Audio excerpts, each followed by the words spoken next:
So I'm a lot like Pauline, and she says that this is my favorite song. This is my favorite song. Well, I have a lot of favorite songs, and I have a lot of favorite stories in the Bible. But one of my favorite, probably because it's so personal to me, is the story of Gideon in the book of Judges. So we're going to be in the book of Judges mostly from Judges 6 through 8 for anybody that's packing heat today.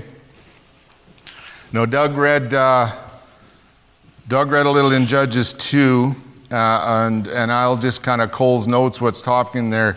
So Joshua dies, and he was one of the last great leaders after the Exodus. He was the last great leader after the Exodus, and he was the last leader that Israel will have for some time.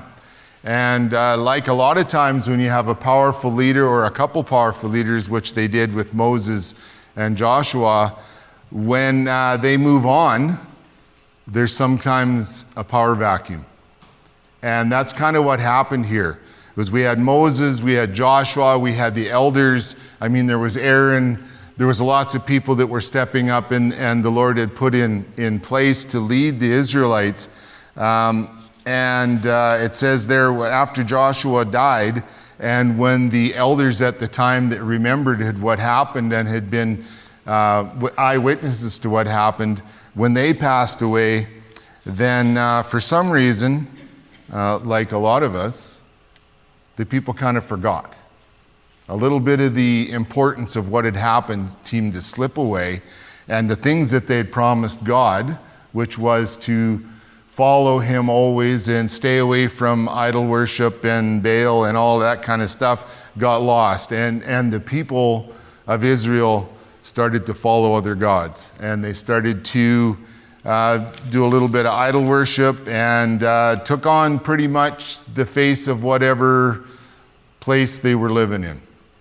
Now we know that during the Exodus that the Israelites had been promised by God the Holy Land, the Promised Land, and been given them an inheritance, and they had gone in, and a lot of them, including Joshua, had fulfilled that, but a lot of them hadn't. They had stopped. They hadn't fulfilled, they hadn't taken all the inheritance of it, they haven't put up the fight, so they're living with a lot of other cultures around them, and they started to absorb them and take them on. Their gods, their beliefs, and the real God, our Heavenly Father, kind of got forgotten. So in that time, the Lord, it says, started appointing judges to be leaders over the Israelites at that time. And there was a number of them. But as we also read, and I'm going to reread that in the end of Judges 21, verse 25, in those days Israel had no king. Everyone did as they saw fit.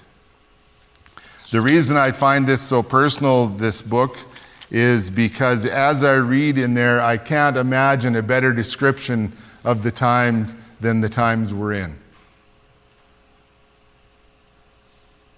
Our society has no king, and everyone seems to do as they see fit.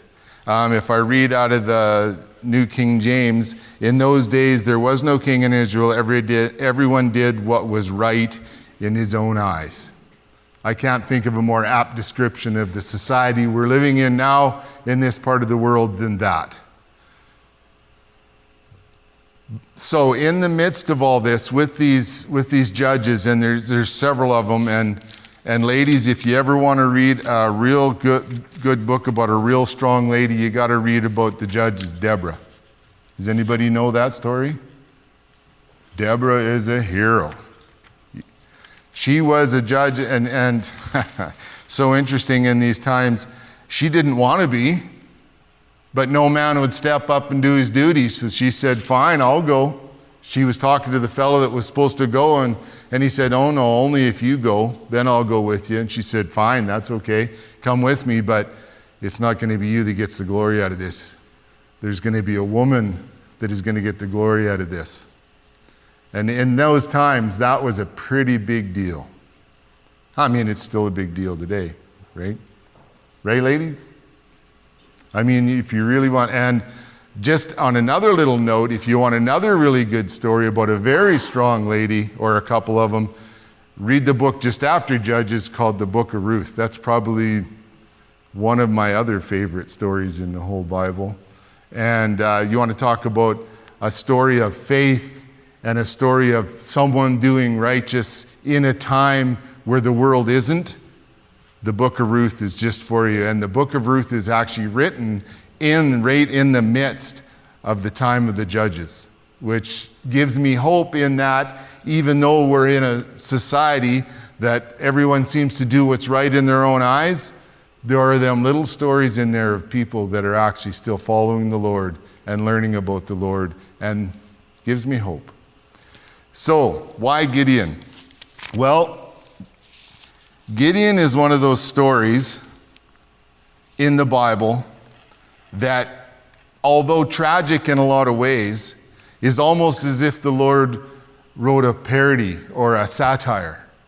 Because some of the stuff that happens in it is so ridiculous that it could only be of the Lord. So I'm not going to read it line for line, but I'm going to kind of give you the Cole's notes and we'll touch on some of the highlights of it here. So let's start in chapter 6, verse 1. The Israelites did evil in the eyes of the Lord, and for 7 years he gave them into the hands of the Midianites. Because the power of Midian was so oppressive, the Israelites prepared shelters for themselves in mountain clefts, caves, and strongholds. Whenever the Israelites planted their crops, the Midianites, Amalekites, and the other eastern peoples invaded the country. They camped on the land and ruined the crops all the way to Gaza, did not spare a living thing for Israel, neither sheep nor cattle nor donkeys. They came up with their livestock and their tents like swarms of locusts. It was impossible to count them or their camels. They invaded the land to ravage it. Midian so impoverished the Israelites that they cried out to the Lord for help. This doesn't sound like the conquering people that came across the Jordan. Other people have come in and invaded them and taken over their land so that they're hiding in caves. They can't even plant their crops. This group of people have came and completely bullied them out of their own land, and they're hiding in caves. They're as we'll read. Verse 7. When the Israelites cried out to the Lord because of Midian, he sent them a prophet who said, "This is what the Lord, the God of Israel says. I brought you up out of Egypt, out of the land of slavery. I rescued from the hand of the Egyptians and delivered you to the hand of your oppressors. I drove them out before you and gave you their land. I said to you, I am the Lord your God," capital Lord your God, Yahweh. "I do not worship the gods of the Amorites in the land you live, but you have not listened to me." You have not listened to me. So the angel of the Lord, and who knows who the angel of the Lord is? Pre-incarnate Jesus. The angel of the Lord came and sat down under the oak of Ophrah that belonged to Joash the Abizite, where his son Gideon was threshing wheat in the winepress to keep it from the Midianites. Now that's an interesting thing. I had to do a little research on that, because for me, being in a wine press, threshing the grain sounded a little funny, but I didn't understand the full concept of this. Is where you're supposed to thresh grain is up on the top of a hill where the wind can get it and separate the wheat from the chaff. And the wine presses are down in a bottom, in a valley, down in a hole, basically because you want to keep the grapes protected from the sun. You want to keep them cool, and you have a place that will drain out and you get the wine, the juice out of it. But it's down in a hole where you can be hidden.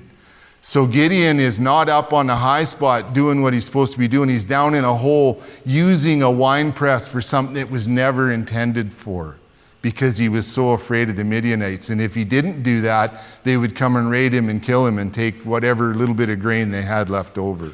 So he's not being what the Lord is about to call him.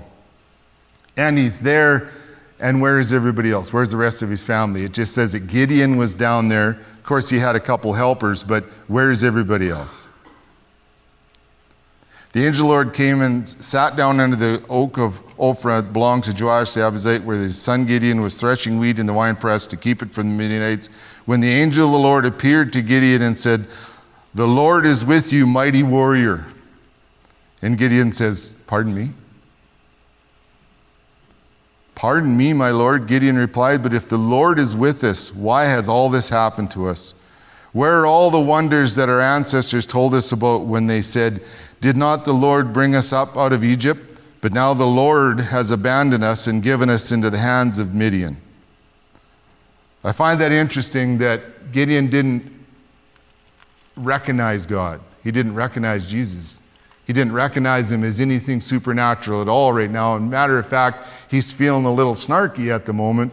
And the Lord comes to him and tells him what's going to happen, calls him this "you mighty warrior" as he's hiding in a wine press. And he says, "Pardon me, my Lord, but if the Lord is with us, why has all this happened to us?" If the Lord is who he says he is, if he's all powerful and all great like he's supposed to be and did all these wonderful things I've heard about, why am I in a wine press right now while someone else has taken over our land? Where are you, God? What's going on? As if he's blaming God for what's going on with them.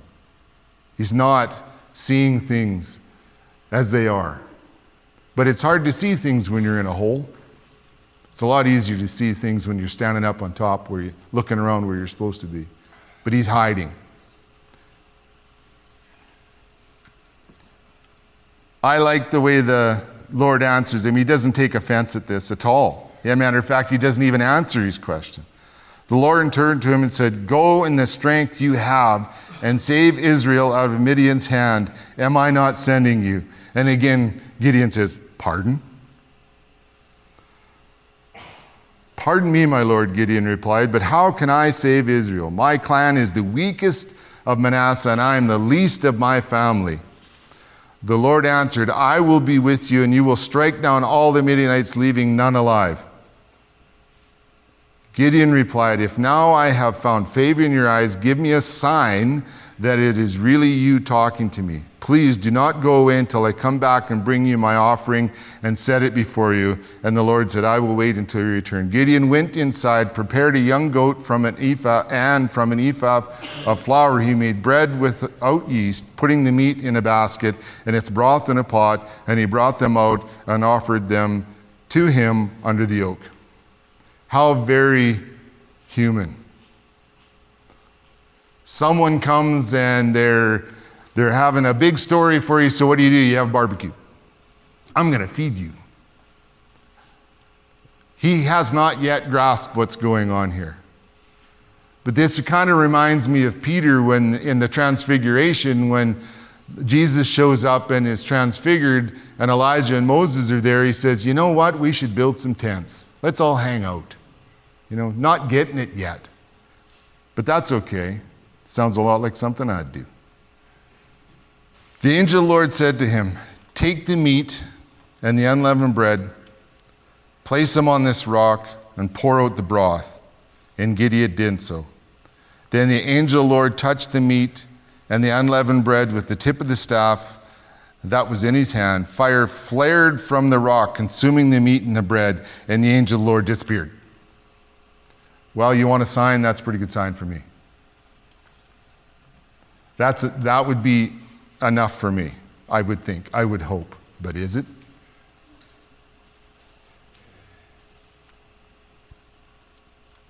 When Gideon realized that it was the angel of the Lord, he exclaimed, "Alas, sovereign Lord, I have seen the angel of the Lord face to face." But the Lord said to him, "Peace, do not be afraid. You are not going to die." So Gideon built an altar to the Lord there and called it, "The Lord is Peace." To this day it stands at Ophrah of the Abiezrites. And that same night the Lord said to him, "Take the second bull from your father's herd, the one 7 years old, tear down your father's altar to Baal and cut down the Asherah pole beside it. Then build a proper kind of altar to the Lord your God on the top of this height. Using the wood of the Asherah pole, you shall cut it down, offer the second bull as a burnt offering." So Gideon took 10 of his servants and did as the Lord told him. But because he was afraid of his family and the townspeople, he did it at night rather than in the daytime.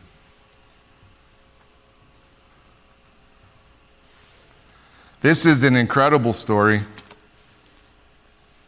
And if I think about the whole story of Gideon, I can really relate this as my story. Now, I'm not saying I'm a great man of valor, and I don't do the things that Gideon did. But as we read this story, I just wonder if we can't relate it to our first encounters with God and as how he grows us and how we reacted to God. I remember, I've told the story of how Liz and I were saved that night at that kitchen table, and we got married that same night. But that wasn't the beginning of the story. As I look back now, I see that the Lord had came and visited me before many times in my life, not in this way, but how he had guided me through and given me opportunities to obey him, and how I had said, yeah, I'm not really sure. Am I really? I don't know.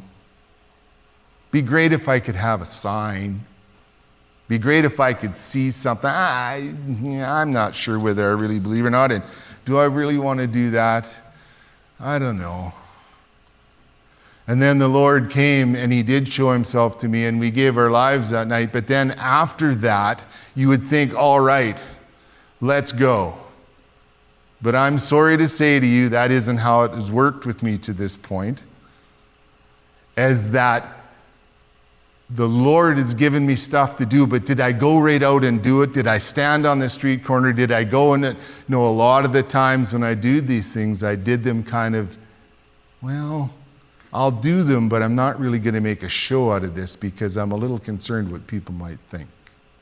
I'm not really sure about this yet. I'm going to, and so that's what Gideon did. He went and he did what the Lord asked him to do, but he did it at night because he said he was afraid of the people. He was afraid of what his father would do. But what he did do was an amazing thing. He started tearing down the altars in his own life. He started tearing down those false gods in his own life. And that's what God was getting him to do, was to replace those things that had been built up in his life by his family, by the culture around him. That first step to do that was an amazing thing. And when I started doing those little things in my life and started giving up those little things in my life, I started changing my behaviors. I started talking to people about the Lord. I was a lot like Gideon. I was doing them still with that thought of what are people going to think about me? How do I do this? And I wasn't. I've seen people that got saved and they were so bold. They were out on the street corners. They're out telling, you can't shut them up. They're everywhere. I'm not that guy. I'm not that guy. I wasn't that guy. I started doing the little things, changing little things, not maybe making a big show of it, but I realized now that the Lord was starting to tear those altars down inside of me and replacing them with altars for him. I find it interesting that he asked him to take the second bull of the herd. Why do you suppose he did that? We see time and time and time again where the Lord didn't put the firstborn first, but took the second. He wanted the second. He wanted the one he chose, not what someone else would choose. The Midianites, if they were going to go raid his father's herd, what would they have taken? They would have taken the biggest and the best. But God said, no, don't do that. I want you to take that second one. There's a reason for that. God decides who he's going to use. So they come in the morning and they find that the Asherah pole and the whole thing to Baal is tore down. There's a new altar in its place. Dad's bull's dead. And they're kind of wondering what is going on here. And they kind of have a little freak out and they're going, what is going on here? And just like the society we're in now, if you start tearing the things down that this society loves right now, are they going to stop and look at it and say, I wonder if there's a point to this? No, they get angry. If you want to make someone angry in a public place, pray over your food in a restaurant one day. Liz and I do that all the time, and we will say grace. And lots of times, that's just fine, nothing will happen. But I've said grace in a restaurant and just about got thrown out over the years at times. You can't do that here. And yet, the people in the next booth to you are talking about every gross thing you can ever think about, but you bring up the name of Jesus, and for some reason, that'll bring out the ire quicker than anything. That's one of the things that really, truly proved to me that Jesus is real, is because you can talk about anything but Jesus. If you want to raise up some feelings, start talking about Jesus in the wrong place. Well, wrong place? Is that probably in a place where it isn't brought up. And people don't just get angry or tell you they don't believe it or they don't agree with you. They get angry at you. Or I have had that experience. And it's so interesting what they're talking about. In the morning when the people of the town got up, there was Baal's altar demolished and the Ashereth pole beside it cut down and the second bull sacrificed on the newly built altar. They asked each other, who did this? When they carefully investigated, they were told, Gideon, son of Joash, did it. The people of the town demanded of Joash, bring out your son, he must die. He must die. That's pretty harsh, because he has broken down Baal's altar and cut down the Ashereth pole beside it. Witness to someone and tell them maybe you're not actually following the Lord's rules. Maybe there's something you shouldn't be doing in your life. Start trying to take down somebody else's altars in their life and see what kind of reaction you're going to get. People take it real personal. Real personal. I know because I did. I can remember being witnessed to many times over the years, and I didn't always react kindly. And there's some regrets I have, well, actually lots of regrets I have over that, how I treated some people that just actually really loved me enough that they didn't hide in the wine press. They stood on the top of the mountain.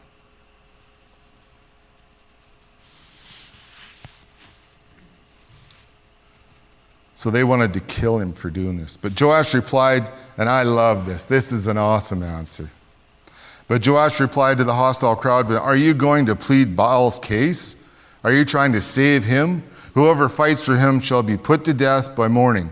If Baal is really a god, he can defend himself when someone breaks down his altar. So because Gideon broke down Baal's altar, they gave him the name Jerubbaal. That is to say, let Baal contend with him.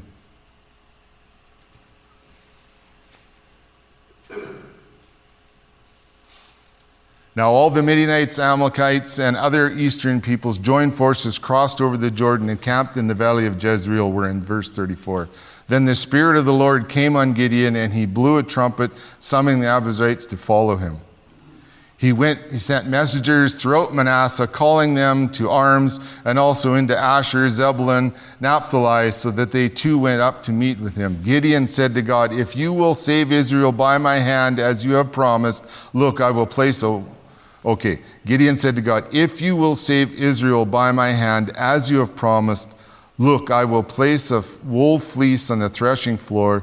If there is dew on only the fleece and all the ground is dry, then I will know that you have saved Israel by my hand, as you have said. And this is what happened. It's quite a version of a wet blanket, wouldn't you think? Wet wool blanket. Sorry. Dad joke. And he wrung out the dew. He squeezed the fleece, wrung out a bowl full of water. Then Gideon said to God, do not be angry with me. Let me have just one more request. Allow me one more test with the fleece, but this time take the fleece, let the fleece be dry and the ground be covered. That night God did so, only the fleece was dry and all the ground was covered with the dew. How often do we really, really need a sign?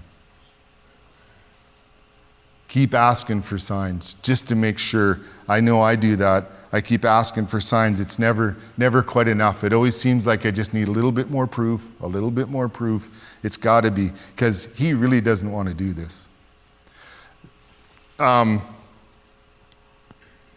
We were having Bible study yesterday, Richard and I, and we were kind of talking about this story.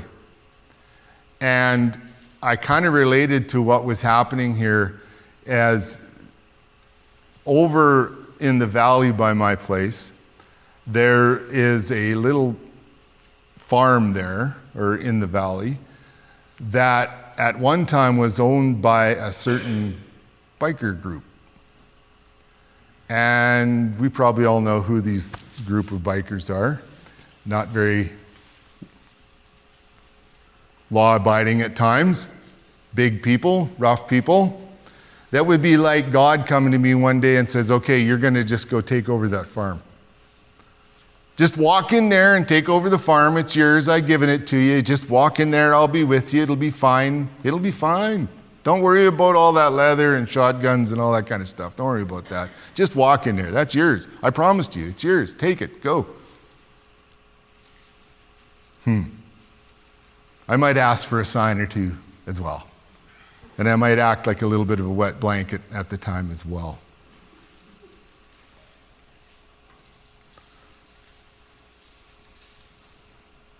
Early in the morning, we're in chapter 7 now. Early in the morning, Jerubbaal, that is Gideon, and all his men camped by the spring of Harod. The camp of Midian was north of them in the valley near the hill of Morah. The Lord said to Gideon, you have too many men. This is where this story really gets interesting. So, we've already described the Midianites and Amalekites as being as many as the locusts. You couldn't count the camels for the sand of the sea. There was that many of them. So Gideon gathers up what he can. Some of the people are showing up. And so what has he met with in the morning? The Lord comes up and says, nah, there's too many of you. There's too many. So if I went and gathered up all my neighbors and friends and everybody, got them behind me to go take over this farm, and we're ready to go in the morning, and I get a message from God said, nah, there's too many of you. Too many of you. I'm going to get rid of some of them, because if you take this many people and take it, you're just going to boast that you did it. You didn't need me. So I really find this interesting. And if anybody's ever been in a group of people or you had to do something really kind of unsavory, this is going to really ring true with you. So he says to them, okay, so go to all your guys, and if any of them are afraid, just tell them they can go home. Well, anybody remember those cartoons where if somebody was going to leave a room in a hurry, there was that sound, and there was just a cloud of dust? 22,000 clouds of dust that morning. They were gone. 22,000 people just gone, and left him with 10,000 left. Now, I'm no math person, but that seems like 2/3 of his people just went home. That's not going to give me a lot of confidence in my leadership abilities that morning. So he's lost 22,000. There was 32,000 of them, apparently, if I do my math right. 22,000 of them go home, leave him behind, peace out. You can see him leaving. They're blocking his number. They're taking him out of the contacts as they go.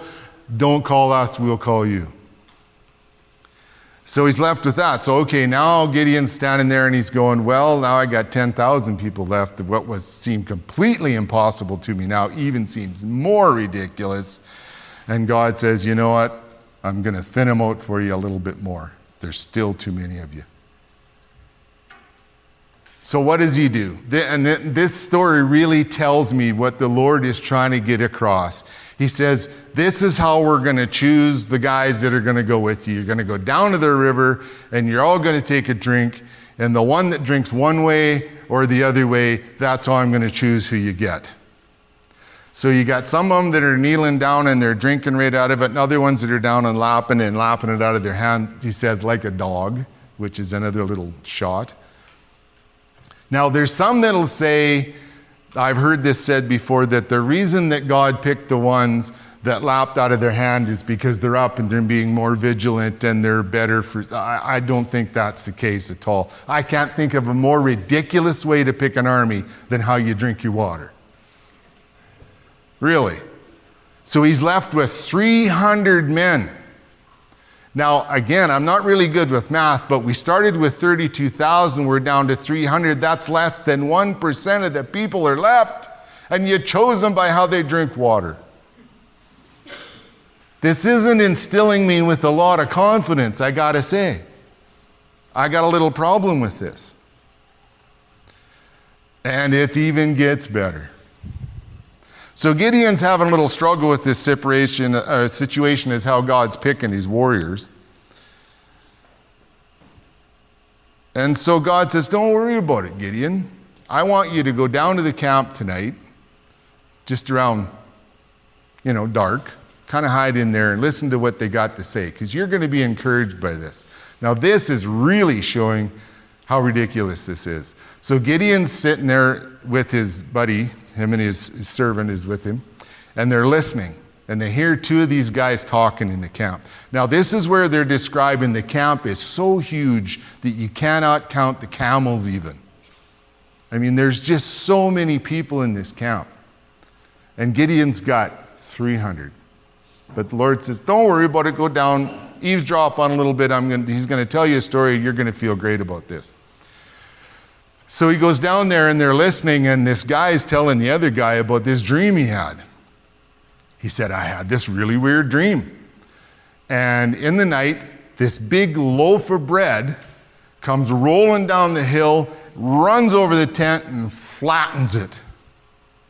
And the other guy says, oh, that is obviously the sword of Gideon's going to come down. We're undone. They've got us beat.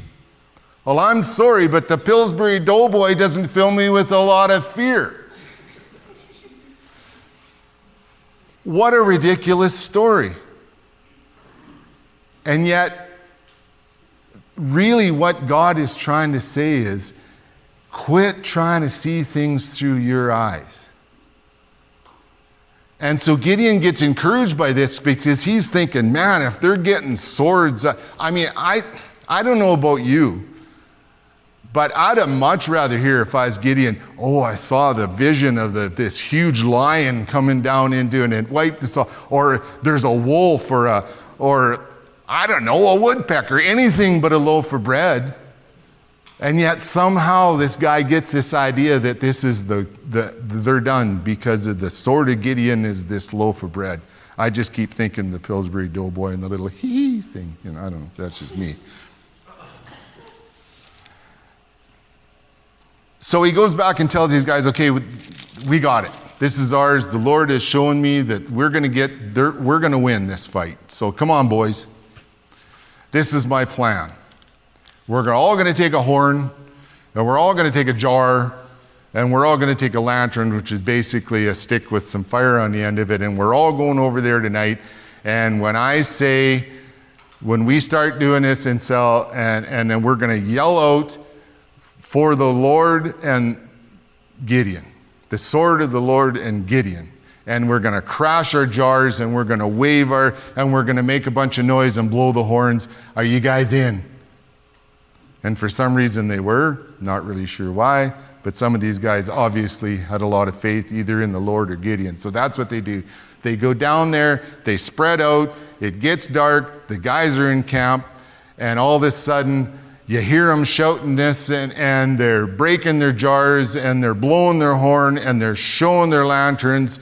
And the sound apparently was so loud that they thought there was millions of people because they all turned on each other out of fear and started killing each other and ran.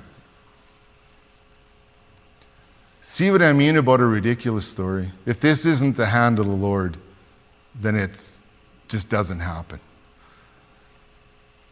We're talking more people than you can count suddenly are freaked out because of a guy dreaming about a loaf of bread and a bit of noise. But this isn't the first time we've seen this. If you read in the Bible, this is something, we look at the walls of Jericho. When the Lord's leading, you don't have to do anything except be obedient and have faith. We just read about this story in our Bible study about how the walls of Jericho came tumbling down, and we all know that story, right? But there's something very interesting about that story. They got told to go and circle it for 7 days. And on the last day, they go 7 times. And all they do is shout really loud. And the walls came tumbling down. But the most interesting thing about that whole story was that the Ark of the Covenant was ahead of them, which means it was the Lord that was ahead of them doing it. He's the one that brought down the walls. All they had to do was listen to the Lord and be obedient. So this army flees, and Gideon chases him and is going after them, and they're following along, and he's got his 300 men, and he's still got his 300 men. This is very important. All these guys, and it says, in the end, 120,000 men fell by the sword in this whole story. 120,000 versus 300, and they didn't lose a man. So Gideon's chasing them across the country, and they come to these other places along, and they're getting pretty tired by now because they've been doing this for days, and they're pretty hungry, and they're asking these people, along the way, we're chasing these guys that have been oppressing you. Could you give us a little water or something? And they say, nope. Until you show us that you actually are going to win this fight, we ain't choosing your side, Gideon. You're on your own.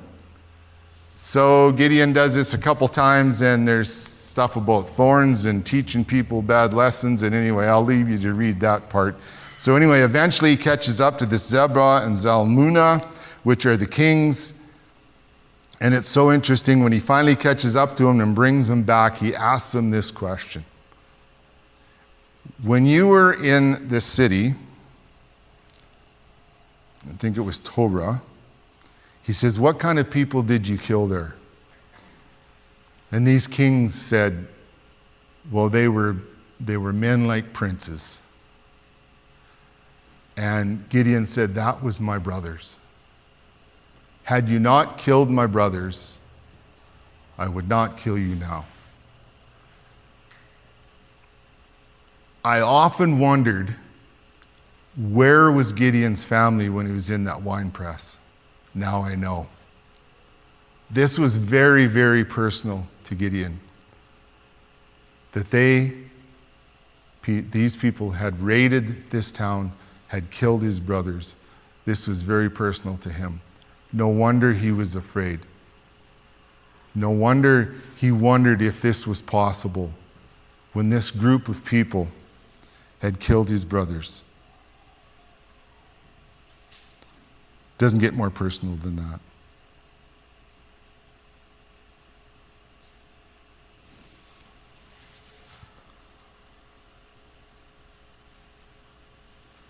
I'll read that to you.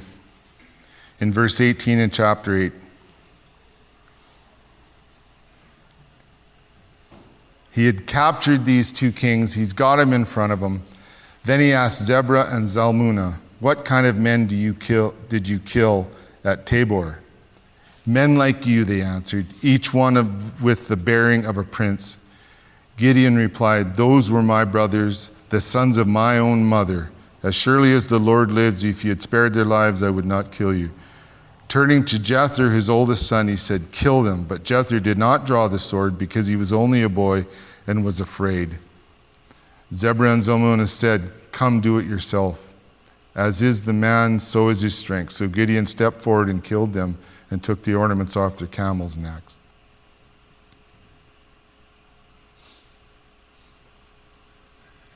Like I say, this story is so ridiculous of how this happened, it's hard to even believe other than it's in the Bible. 300 men against hundreds of thousands. In the end,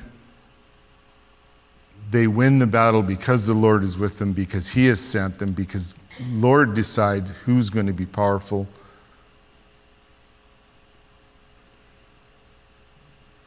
And I'd love to say that all is well that ends well. As I follow this story of Gideon, I can see my own life so many times that the Lord has fought battles for me in my life, has broken down those altars for me, has made the way for me. And it's ridiculous that I'm even here today. I shouldn't be. It's not from my strength, it's from the Lord's strength completely. the odds against me being here are far greater than the fact that I'm getting to stand here today. The very fact that I can stand here and speak in front of this crowd, you would never believe there was a day I never would have been able to do that. Wouldn't even considered it, let alone standing up here and singing. These are the things that the Lord has changed inside of me. Believe it or not, when I grew up, I was a nerd. Not that many people laughing at that, is that? I was afraid of crowds. I was afraid of people. I grew up out in the bush, basically. Being around people was not a comfortable thing for me. I never thought I'd ever meet a girl that would have anything to do with me, let alone marry such a beautiful, wonderful woman that I have. Well, that's from the Lord too. That ain't nothing to do with me. She must have been blind that day, I'm not sure. But here we are. But for me to be able to be here, the Lord has broken down so many things in front of me, has defeated so many enemies for me, has given me the strength. I mean, when I'm talking to Pillsbury Doughboy, I'm talking about me. When I'm talking about a wet blanket that needs to be shown and shown and shown again, that cannot seem to gather up enough faith to get out of bed in the morning some mornings, it's the Lord that does it. To face the things that we have to be able to speak out when it needs to be spoken out, to stand up for the Lord and to love Him, and to be able to be here and proclaim this even right now is because the Lord has decided that I'm one of them that drank the water right. No other reason. Not my strength. Nothing to do with me. But for some reason, the Lord came to me as I was hiding from the world in my wine press, afraid to stick my head out. He said, "You are going to do this. Have faith." And I've had people tell me over the years that speak over me, say, you just got to go out there. The Lord, I can see the Lord in you. And that is not me. I don't want to boast at all about any of this. The fact that I'm here is as ridiculous a story as it is Gideon. Ridiculous. There's no way. And yet here I am. But I'd like to say with Gideon that he did this and he learned, and he was a great judge over Israel, and he did more amazing things and wonderful things, but that isn't how the story ends. And I'm going to read how this story goes.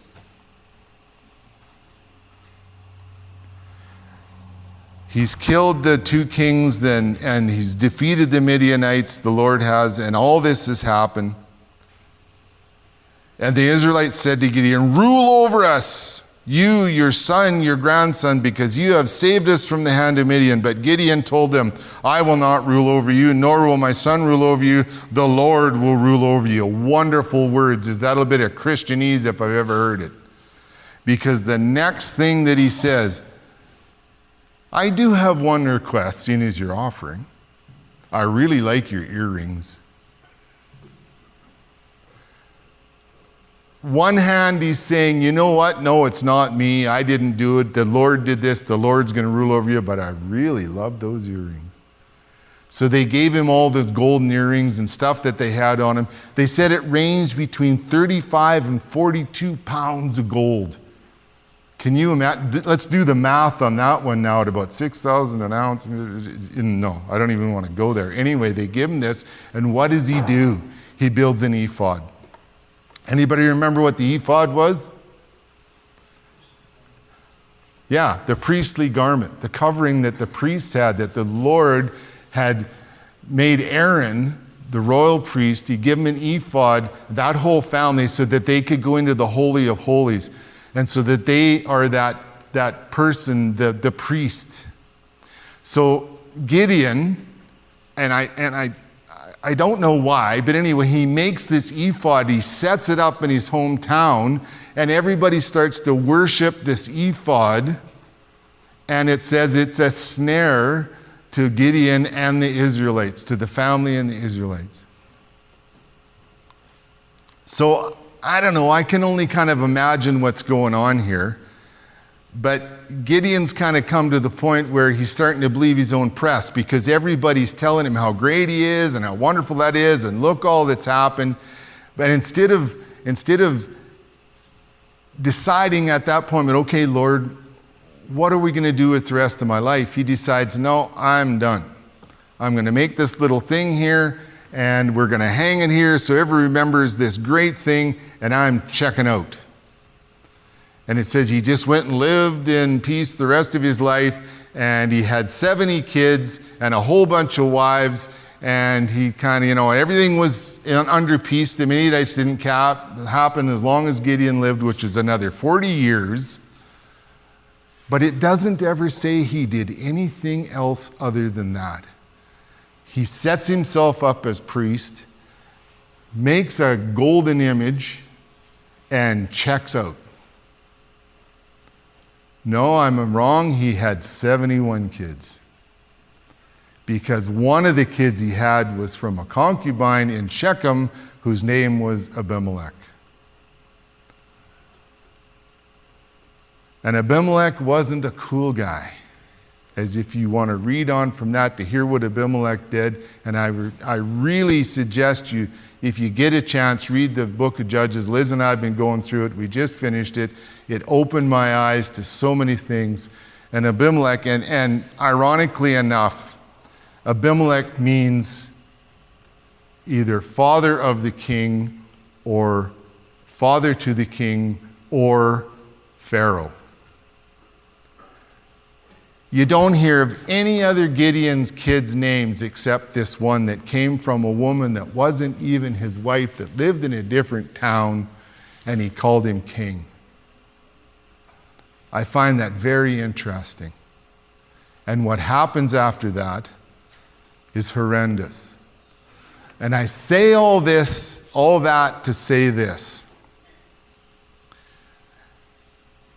In my point in my life now, one of the greatest struggles that I have to have is to keep on having that faith and finish the race properly.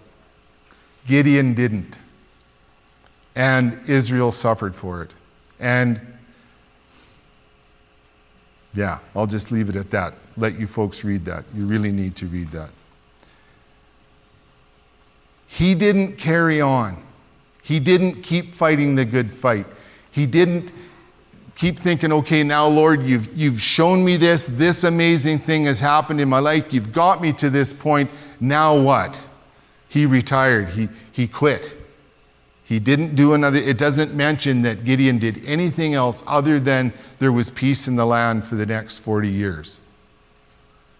Think of what he could have done if he'd have kept on going. But he set up an altar. He set up this golden image that became it's like setting up a trophy and saying, I won, here it is. Anybody wants to see what I did, here it is. So out of character, and yet so easy to have happen in our life. The minute that we quit giving credit to God, the minute that we start believing our own press, and I'm speaking to me, folks, I'm speaking to me. The minute that we let our hubris get too big and we think we've done what we did, all this has happened, I've done my thing for God, that's cool, I deserve this. I deserve to take some time out. People, we're only here for a short time. And so I'm going to read to finish today with the words of Paul in 2 Timothy.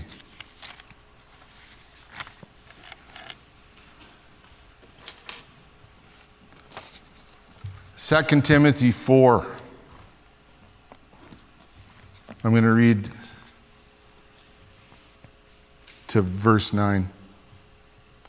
In the presence of God and and of Christ Jesus, who will judge the living and the dead, who is the proper judge.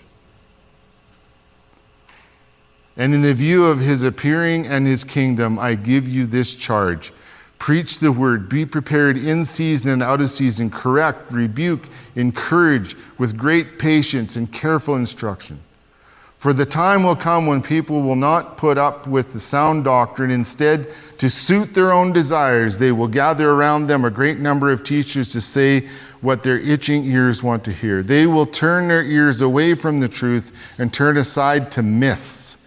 But you keep your head up in all situations. Endure hardship. Do the work of the evangelist. Discharge all the duties of your ministry. For I am already being poured out like a drink offering, and the time for my departure is near. I have fought the good fight. I have finished the race. I have kept the faith. Now there is in store for me the crown of righteousness, which the Lord, the righteous judge, will award to me on that day, and not only to me, but also to all who have longed for his appearing. If you see me not doing it, kick me in the butt. Tell me, keep fighting the good fight. Don't rest on your laurels. We have a short time here. Think of what the Lord has done for you. Think of the battles that he has defeated, the enemies he's defeated in your life. Let's be in this together. Let's keep fighting the good fight. Let's keep finishing this race. And what is the good fight? It's not against each other. It's not against this world. It's against the hubris that grows inside of us. It's against that feeling that we've accomplished something, that somehow I'm special, that God picked me for some other reason than the fact that I drink water out of my hand rather than kneeling down. For some reason other than some ridiculous reason that somehow this is about me, somehow that is the fight that I need to finish. That's the good fight, to keep the faith that the Lord is the one that's winning the battle and not me. That he's the one that chooses he's going to use for what he's going to use, and then I just need to be obedient and ready and keep the faith for the rest of my life.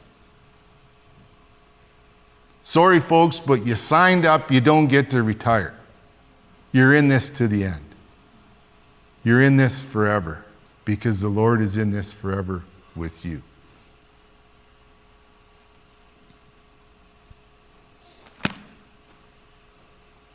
Heavenly Father, thank you so much that we could be here today. Thank you so much that you have fought those battles for me, that you picked me for no good reason that I know, but you've decided that I'm going to fight this fight, and I get to walk with you and follow you and see the amazing things that you do each and every day, each and every moment. The very fact that I get another breath is a miracle.